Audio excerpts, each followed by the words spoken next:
नमस्कार दोस्तों। आज के इस वीडियो में हम लोग मानव शरीर से रिलेटेड बहुत सारे इंपॉर्टेंट क्वेश्चन को हल करने वाले हैं, जो कि पिछले कई सारे एग्जामों में पूछ लिया गया है और आने वाले एग्जामों में भी पूछे जाने की संभावनाएं हैं।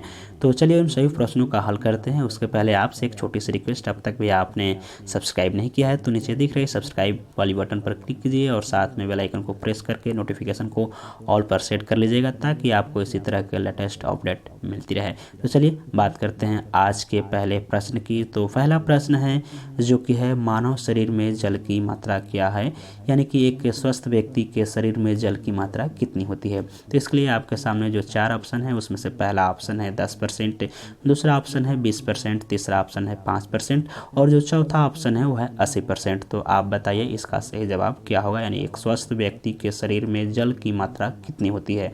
तो इस प्रश्न का जो सही जवाब है वो है 80%, यानी कि एक स्वस्थ व्यक्ति है उसके अंदर 80% केवल और केवल जल ही पाई जाती है।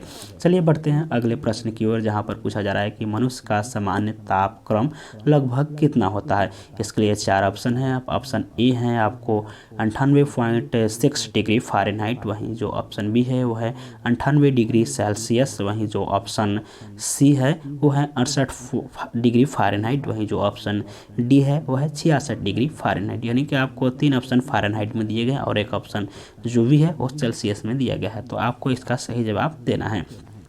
आपको बता दें कि इस प्रश्न का जो सही जवाब है वो 98.6 डिग्री फ़ारेनहाइट सही जवाब होगा। मनुष्य का जो सामान्य तापक्रम होता है 98.6 डिग्री फ़ारेनहाइट में। चलिए बात करते हैं अगले प्रश्न की, जहां पर आपसे पूछा जा रहा है कि मानव शरीर में आहार यानी कि भोजन का पाचन मुख्यतः किस अंग में होता है। इसके लिए आपके सामने चार ऑप्शन में पहला ऑप्शन है उदर, दूसरा ऑप्शन है छोटी आंत, वहीं तीसरा ऑप्शन है बड़ी आंत और जो चौथा ऑप्शन है यकृत। तो इस प्रश्न का आप जवाब दीजिए। तब तक एक बार और क्वेश्चन को हम रिपीट करते हैं, यानी कि मानव शरीर में भोजन का पाचन किस अंग में होता है, यही क्वेश्चन पूछा जा रहा है। तो इसका जो सही जवाब होगा वो होगा ऑप्शन संख्या बी, यानी कि छोटी आंत। छोटी आंत में हमारे भोजन पचते हैं।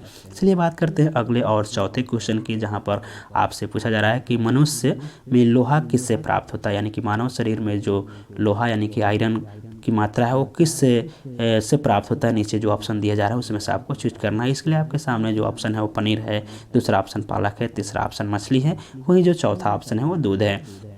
तो इस प्रश्न का जो सही जवाब होगा वो होगा पालक, क्योंकि पालक में आयरन की मात्रा सबसे अधिक भी पाई जाती है, जो कि मनुष्य को अधिक मात्रा में आयरन प्रदान करने वाली सब्जी है या पदार्थ कहिए या खाने वाली वस्तुएं कहिए, वो है पालक, जिसके माध्यम से मनुष्य में अधिक मात्रा में आयरन की प्राप्ति होती है, यानी कि लोहा की प्राप्ति होती है।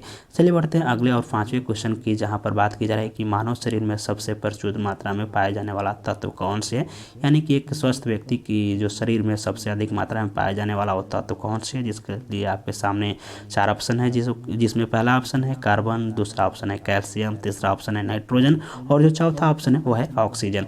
तो इस प्रश्न का जो सही जवाब वो है कार्बन, यानी कि जो मानव शरीर में सबसे प्रचुर मात्रा में पाए जाने वाले तत्व है उस तत्व का नाम क्या है, कार्बन। इस बात को याद रखिएगा। चलिए बढ़ते हैं अगले और छठे प्रश्न की ओर, जहाँ पर यह पूछा जा रहा है कि किस पोषक तत्व का सर्वप्रथम मुंह में पाचन होता है।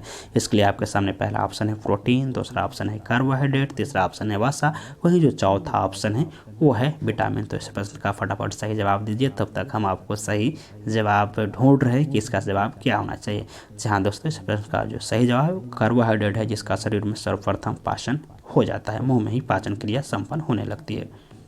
यानी कार्बोहाइड्रेट एक ऐसा पोषक तत्व है जिसका सर्वप्रथम मुंह से ही पाचन स्टार्ट हो जाता है। चलिए बढ़ते हैं अगले यानी कि सातवें क्वेश्चन की ओर, जहां से आपसे पूछा जा रहा है कि भोजन का पाचन निम्नलिखित में से किस अंग से प्रारंभ हो जाती है, यानी कि जब भी हम कोई चीज़ खाते हैं तो किस जगह से पचना स्टार्ट कर देती हैं। तो इसके लिए आपके सामने जो ऑप्शन है वह है मुँह, यकृत, पेट, आंत। हालांकि भोजन का तो पाचन छोटी आंत में होती है, लेकिन यहाँ पर पूछा रहा है कि प्रारंभ कहाँ से होती है। तो आप यहाँ पर सही टिक कर सकते हैं मुँह, यानी कि हम जब भी खाना खाते हैं यहीं से खाना पचना स्टार्ट हो जाता है। तो इसका सही जवाब होगा मुंह। चलिए बढ़ते हैं अगले क्वेश्चन की ओर, जहां आपसे पूछा जा रहा है कि शरीर में सबसे बड़ी हड्डी कौन सी है। जिसके लिए आपके सामने ऑप्शन ए है एस्टेपिस, वहीं ऑप्शन बी है फीमर, वहीं ऑप्शन सी है कसरूक और वहीं ऑप्शन जो डी है वह कपाल की हड्डी है। तो इस प्रश्न का जो सही जवाब है वो फीमर एक सबसे लंबी हड्डी है जो कि जांघ में पाई जाती है। चलिए बात करते हैं अगले यानी कि 9वें प्रश्न की, जहां पर आपसे पूछा जा रहा है कि मानव शरीर का सबसे बड़ा आंतरिक अंग कौन सा है, यानी कि हमारे शरीर के अंदर सबसे बड़ा अंग कौन सी है, ध्यान रखिएगा यहाँ पर अंग की बात की गई है, जिसके लिए आपके सामने जो पहला ऑप्शन है मस्तिष्क है, दूसरा ऑप्शन यकृत है, तीसरा ऑप्शन गुर्दा है और चौथा ऑप्शन हृदय है। तो इस प्रश्न का जो सही जवाब होगा वो होना चाहिए हमारे हिसाब से यकृत। जी हाँ, इस प्रश्न का सही जवाब यकृत ही है। चलिए बात करते हैं अगले और 10वें प्रश्न की, जहाँ पर यह पूछा जा रहा है कि मानव मस्तिष्क कितने ग्राम का होता है, यानी कि जो मानव का मस्तिष्क होता है जिसे हम लोग हेड के नाम से जानते हैं, इसका वजन आपसे, सॉरी हेड नहीं मस्तिष्क की बात की जा रही है, यानी कि जो मानव मस्तिष्क है वो कितने ग्राम की होती है। तो इसके लिए जो आपके सामने ऑप्शन है वह है ऑप्शन 1350 ग्राम, ऑप्शन बी है 1230 ग्राम, ऑप्शन सी है 1100 ग्राम, वहीं जो ऑप्शन डी है वो है 1500 ग्राम। तो इस प्रश्न का जो सही जवाब होगा वो क्या होगा, 1350 ग्राम, यानी कि मानव मस्तिष्क का जो ग्राम में वे भार होता है, वजन होता है, वो कितना है, 1350 ग्राम। तो चलिए बढ़ते हैं अगले और एक 11वें क्वेश्चन की, जहां पर आपसे पूछा जा रहा है कि मनुष्य में मस्तिष्क का सबसे बड़ा भाग कौन सा होता है। जिसके लिए आपके सामने पहला ऑप्शन है मस्तिष्कांत, वहीं जो दूसरा ऑप्शन है वह है अनुमस्तिष्क, वहीं जो तीसरा ऑप्शन है वह है प्रमस्तिष्क, वहीं जो चौथा ऑप्शन है वह है मध्य मस्तिष्क। तो इस प्रश्न का जो सही जवाब है वो ऑप्शन संख्या सी, यानी कि प्रमस्तिष्क जो है मस्तिष्क का सबसे बड़ा भाग है। चलिए बात करते हैं अगले और 12वें क्वेश्चन की, जहां पर यह पूछने की कोशिश की जा रही है कि शरीर में सबसे बड़ी कोशिका क्या है। यहाँ पर कोशिका की बात की गई है, जिसके लिए आपके सामने 4 ऑप्शन में से पहला ऑप्शन है तंत्रिका तंत्र, वहीं दूसरा ऑप्शन है यकृत यानी कि लीवर, वहीं तीसरा ऑप्शन है किडनी यानी कि गुर्दा, वहीं जो चौथा ऑप्शन है वह है हृदय। तो शरीर की सबसे बड़ी जो कोशिका है वो क्या है, तंत्रिका तंत्र, इसका सही जवाब हो जाएगा। चलिए बात करते हैं अगले और 13वें क्वेश्चन की, जहां पर ये पूछा जा रहा है कि मनुष्य में सबसे छोटी ग्रंथि क्या है। इसके लिए आपके सामने पहला ऑप्शन है लीवर, दूसरा ऑप्शन है थायराइड, वहीं तीसरा ऑप्शन है पिट्यूरी, वहीं जो चौथा ऑप्शन है उलार ग्रंथि। तो इस प्रश्न का जो सही जवाब क्या होगा, पिट्यूरी ग्रंथि जो है मनुष्य की सबसे छोटी ग्रंथि, इसका सही जवाब होगा। चलिए बढ़ते हैं अगले क्वेश्चन की ओर, जहां से आपको यह पूछा जा रहा है कि शरीर में मास्टर ग्रंथि किसे कहा जाता है। जिसके लिए आपके सामने ऑप्शन ए है पिट्यूरी ग्रंथि, वहीं दूसरा ऑप्शन है थाइमस, वहीं तीसरा ऑप्शन है तिल्ली, वहीं जो चौथा ऑप्शन है पुनर्ग्रंथि। तो इसका जो सही जवाब होगा ऑप्शन संख्या है पिट्यूरी ग्रंथि। चलिए बढ़ते हैं अगले क्वेश्चन की ओर, जहां आपसे पूछा जा रहा है कि आप मानव शरीर में उपरोस्थित को कहाँ पाएंगे। इसके लिए आपके सामने पहला ऑप्शन है जांघ में, दूसरा ऑप्शन है नितंबन में, वहीं तीसरा ऑप्शन है कंपाल में, वहीं जो चौथा ऑप्शन है छाती में। तो इस प्रश्न का जो सही जवाब है वो ऑप्शन संख्या ए यानी कि जांघ में। चलिए बात करते हैं अगले क्वेश्चन की, यानी कि क्वेश्चन संख्या 16 की, जहां पर आपसे पूछा जा रहा है कि हम 1 मिनट में कितनी बार सांस लेते हैं, यानी कि एक स्वस्थ मनुष्य 1 मिनट में कितनी बार सांस लेता है। जिसके लिए आपके सामने ऑप्शन ए है 16 से 18 बार, ऑप्शन बी है 30 से 20 बार, वहीं जो ऑप्शन सी है वो है आपके सामने 100 से 110 बार, वहीं जो ऑप्शन डी है वो है 4 से 8 बार। तो इस प्रश्न का जो सही जवाब होगा वो 16 से 18 बार। एक अगला क्वेश्चन आपसे पूछा जा रहा है कि टिबिया नामक हड्डी कहाँ पाई जाती है, यानी कि शरीर के किस अंग में टिबिया नामक हड्डी है जो कि पाई जाती है। जिसके लिए आपके सामने ऑप्शन ए है खोपड़ी, दूसरा ऑप्शन बी है टांग में, वहीं जो तीसरा ऑप्शन है भुजा में, वहीं जो चौथा ऑप्शन है जहां पर मुंह की बात की जा रही है। तो इस प्रश्न का जो सही जवाब है वो है टांग में, यानी कि जो टिबिया नामक जो हड्डी है वो शरीर के टांग में पाई जाती है। चलिए बात करते हैं अगले और 18वें प्रश्न की, जहां पर आपसे पूछा जा रहा है कि वह अंग जो मानव शरीर में पित्त में उत्पन्न करता है, वह अंग जो मानव शरीर में पित्त उत्पन्न करता है। माफ कीजिएगा, हमने क्वेश्चन को सही से नहीं पढ़ा। क्वेश्चन पूछा जा रहा है कि वह अंग का नाम बताइए जो कि शरीर में पित्त उत्पन्न करती है।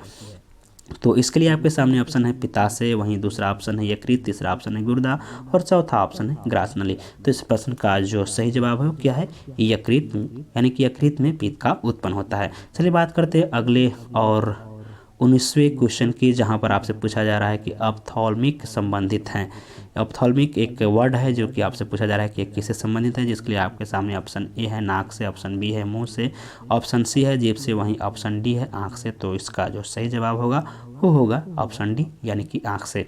चलिए बढ़ते हैं अगले यानी कि 20वें क्वेश्चन की ओर, जहां पर आपसे पूछा जा रहा है कि मानव शरीर में वह कौन सा पदार्थ तात्कालिक ऊर्जा का प्रमुख स्रोत है, यानी कि तात्कालिक ऊर्जा कौन सी पदार्थ हमारे शरीर में उत्पन्न करती है। इसके लिए आपके सामने ऑप्शन है प्रोटीन, दूसरा ऑप्शन है खनिज लवण, वहीं तीसरा ऑप्शन है विटामिन और चौथा ऑप्शन है कार्बोहाइड्रेट। तो इस प्रश्न का जो सही जवाब है कार्बोहाइड्रेट। चलिए बढ़ते हैं अगले और अंतिम प्रश्न की, जिसका जवाब आपको कमेंट बॉक्स में देनी है, जहां पर आपसे पूछा जा रहा है कि मानव रक्त का पीएच मान कितना होता है। इसके लिए आपके सामने ऑप्शन ए है 3, वहीं ऑप्शन बी है 6, वहीं ऑप्शन सी है 7.4, वहीं ऑप्शन डी है इनमें से कोई नहीं। तो आप इस प्रश्न का सही जवाब कमेंट बॉक्स में जरूर लिखिए। तब तक मिलते हैं फिर आपसे अगले वीडियो में। अब तक भी आपने सब्सक्राइब नहीं किया है तो नीचे दिख रही सब्सक्राइब वाली बटन पर क्लिक करके बेल आइकन को भी प्रेस कीजिएगा। धन्यवाद।